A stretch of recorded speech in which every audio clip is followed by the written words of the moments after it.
Hi friends, ಇವತ್ತು ನಿಮಗೆ ಇನ್ನೂ ಒಂದು ಹೊಸ ವಿಷಯದ ಬಗ್ಗೆ ಮಾಹಿತಿ ಕೊಡ್ತಾ ಇದ್ದೀನಿ. ಅದೇನಪ್ಪ ಅಂದರೆ, ಬೆಂಗಳೂರು ಬಿಸ್ನೆಸ್ ಕಾರಿಡಾರ್ 3 ಪ್ಯಾಕೇಜ್ಗಳಲ್ಲಿ ಟೆಂಡರ್ಗೆ ಸಿದ್ಧತೆ.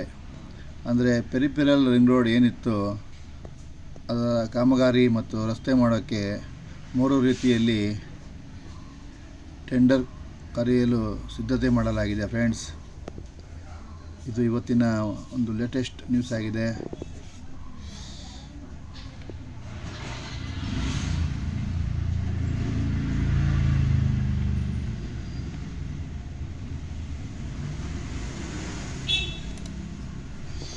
ಫ್ರೆಂಡ್ಸ್, ಭೂ ಸ್ವಾಧೀನ ಪ್ರಕ್ರಿಯೆ ಸುಗಮಗೊಳಿಸಲು ಹಾಗೂ ಕಾಮಗಾರಿ ವೇಗಗೊಳಿಸಲು ಈ ಯೋಜನೆಯನ್ನು 3 ಪ್ಯಾಕೇಜ್ಗಳಲ್ಲಿ ವಿಂಗಡಿಸಲಾಗಿದೆ. ಈ ಪೈಕಿ ತುಮಕೂರು ರಸ್ತೆ, ಬಳ್ಳಾರಿ ರಸ್ತೆವರೆಗಿನ ಸಿವಿಲ್ ಕಾಮಗಾರಿಗಳ ಟೆಂಡರ್ ಅನ್ನು ಮಾರ್ಚ್ ಅಂತ್ಯದೊಳಗೆ ಆಹ್ವಾನಿಸಲಾಗುತ್ತದೆ. ಮೊದಲ ಪ್ಯಾಕೇಜ್ ಮಾದಾವರ ನೆಲಮಂಗಲ ರಸ್ತೆ 23 ಕಿಲೋಮೀಟರ್, ಅಂದಾಜು ವೆಚ್ಚ 2,850 ಕೋಟಿ ಅಂದಾಜಿಸಲಾಗಿದೆ. ಎರಡನೇ ಪ್ಯಾಕೇಜ್ ಹಳೆ ಮದ್ರಾಸ್ ರಸ್ತೆ, ಅಂದಾಜು ವೆಚ್ಚ 1,569 ಕೋಟಿ. ಏಪ್ರಿಲ್ ತಿಂಗಳಲ್ಲಿ ಟೆಂಡರ್ ಕರೆಯಲು ತೀರ್ಮಾನಿಸಲಾಗಿದೆ. ಮೂರನೇ ಪ್ಯಾಕೇಜ್ ಹಳೆ ಮದ್ರಾಸ್ ರಸ್ತೆ, ಹೊಸೂರು ರಸ್ತೆ, ಎಲೆಕ್ಟ್ರಾನಿಕ್ ಸಿಟಿ ಸಮೀಪ 27.75 ಕಿಲೋಮೀಟರ್, ಅಂದಾಜು ವೆಚ್ಚ 3,413 ಕೋಟಿಗೆ ಅಂದಾಜಿಸಲಾಗಿದೆ. ಫ್ರೆಂಡ್ಸ್, ಸರ್ಕಾರದ ಖಾತರಿಯೊಂದಿಗೆ BBC ನಿರ್ಮಾಣ ಹುಡ್ಕೋ ಮೂಲಕ 27,000 ಕೋಟಿ ಸಾಲ ಪಡೆಯಲಾಗಿದೆ. ಇದರಲ್ಲಿ ಸಿವಿಲ್ ಕಾಮಗಾರಿಗಳಿಗೆ ಸುಮಾರು 7,500 ಕೋಟಿ ವೆಚ್ಚವಾಗಬಹುದು ಎಂದು ಅಂದಾಜಿಸಲಾಗಿದೆ. ಯೋಜನೆ ಮುಗಿದ ಮೇಲೆ ಹಣ ಉಳಿಯುವ ಸಾಧ್ಯತೆ ಇದೆ ಎಂದು BDA ಅಧಿಕಾರಿಗಳು ತಿಳಿಸಿದ್ದಾರೆ. ತುಮಕೂರು ರಸ್ತೆ ಮಾದಾವರದಿಂದ ಆರಂಭವಾಗುವ ಉತ್ತರ ಮತ್ತು ಪೂರ್ವದ ರಸ್ತೆಗಳ ಮೂಲಕ ಸಾಗಿ ದಕ್ಷಿಣ ದಿಕ್ಕಿನ ಕೋನಪ್ಪನ ಅಗ್ರಹಾರದ ಬಳಿ ಹೊಸೂರು ರಸ್ತೆಯಲ್ಲಿ ಅಂತ್ಯಗೊಳ್ಳುವ 73 ಕಿಲೋಮೀಟರ್ ಉದ್ದದ ಯೋಜನೆಗೆ 67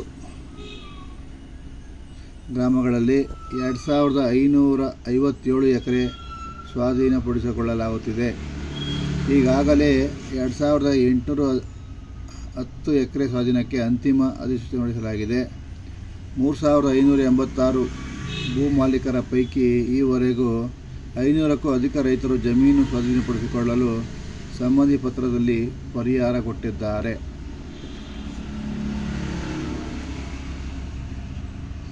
ತುಮಕೂರು ರಸ್ತೆಯಿಂದ ಯಲಹಂಕ, ಎಲೆಕ್ಟ್ರಾನಿಕ್ ಸಿಟಿ, ಮೈಸೂರು ರಸ್ತೆ ಮೂಲಕ ಬೆಂಗಳೂರು ಎಕ್ಸಿಬಿಷನ್ ಸೆಂಟರ್ವರೆಗೂ ಕಾರಿಡಾರ್ ಸಾಗಲಿದೆ. ಈ ರಸ್ತೆಯು ಬೆಂಗಳೂರು ಉತ್ತರ ಭಾಗದಲ್ಲಿ 73 ಕಿಲೋಮೀಟರ್ ಸಾಗಲಿದ್ದು, ಉಳಿದದ್ದು ಬೆಂಗಳೂರು ದಕ್ಷಿಣ ಭಾಗದಲ್ಲಿ ಸಾಗಲಿದೆ. 40% ದಟ್ಟಣೆ ಕಡಿಮೆಯಾಗಲಿದ್ದು, ಎಲೆಕ್ಟ್ರಾನಿಕ್ ಸಿಟಿ, ತುಮಕೂರು ರಸ್ತೆ, ನೆಲಮಂಗಲ, ಮೈಸೂರು ರಸ್ತೆ ಕಡೆ ಹೋಗುವ ವಾಹನಗಳು ಈ ರಸ್ತೆಯಲ್ಲಿ ಸಾಗಲಿವೆ. ರಸ್ತೆಯ ಎರಡೂ ಭಾಗದಲ್ಲಿ ಸರ್ವಿಸ್ ರಸ್ತೆ ಇರಲಿದ್ದು, ಪ್ರಮುಖ ರಸ್ತೆ ಟೋಲ್ ರಸ್ತೆಯಾಗಲಿದೆ. ರಸ್ತೆಯ ಮಧ್ಯೆ ನಮ್ಮ ಮೆಟ್ರೋ ಯೋಜನೆಗೆ 5 ಮೀಟರ್ ಕಲ್ಪಿಸಲಾಗುವುದು. ಉಳಿದ 35 ಮೀಟರ್ ಜಾಗವನ್ನು ರೈತರಿಗೆ ಪರಿಹಾರ ರೂಪದಲ್ಲಿ ಮರಳಿ ಕೊಡಲಾಗುತ್ತದೆ ಎಂದು ಹೇಳಿದ್ದಾರೆ.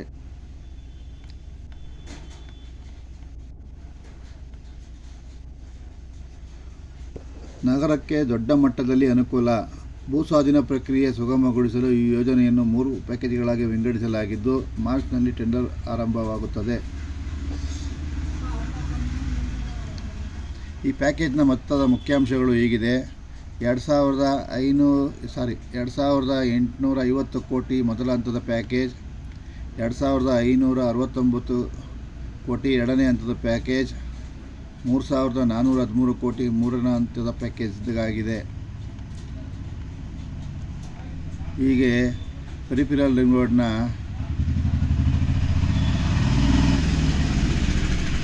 ಬೇಗ ಕೆಲಸ ಮುಗಿಸ್ಬೇಕು ಅಂತ ಸರ್ಕಾರವು BDA ದವರು ಈ ರೀತಿ 3 ಯೋಜನೆಯ ಟೆಂಡರ್ಗಳನ್ನು ತಂದಿದ್ದಾರೆ. ಇದರಿಂದ ಬೆಂಗಳೂರು ದಟ್ಟಣೆಯ ಟ್ರಾಫಿಕ್ ಜಾಮ್ಗೆ ಒಂದು ಅಂತ್ಯ ಆಡಲು ಈ ಯೋಜನೆಯನ್ನು ಕೈಗೊಂಡಿದ್ದಾರೆ ಫ್ರೆಂಡ್ಸ್. ಇವಿಷ್ಟು ಇವತ್ತಿನ ಒಂದು ವಿಷಯದ ಬಗ್ಗೆ ಮಾಹಿತಿಯಾಗಿದೆ. ಈ ಮಾಹಿತಿ ಇಷ್ಟ ಆಗಿದ್ದಲ್ಲಿ ನನ್ನ ಚಾನಲ್ನ ಲೈಕ್ ಮಾಡಿ ಮುಂದಿನ ವೀಡಿಯೋ ಹಾಕೋಕ್ಕೆ ಸಹಕರಿಸಿ ಫ್ರೆಂಡ್ಸ್. ಹೀಗೆ ವೀಡಿಯೋ ಹಾಕ್ತಾ ಇರ್ತೀನಿ. ನನ್ನ ವೀಡಿಯೋನ ನೋಡೋ ಮುಖಾಂತರ ನನ್ನ ವೀಡಿಯೋಗೆ ಸಹಕರಿಸಿ ಅಂತ ಕೇಳ್ತಾ ಇದ್ದೀನಿ.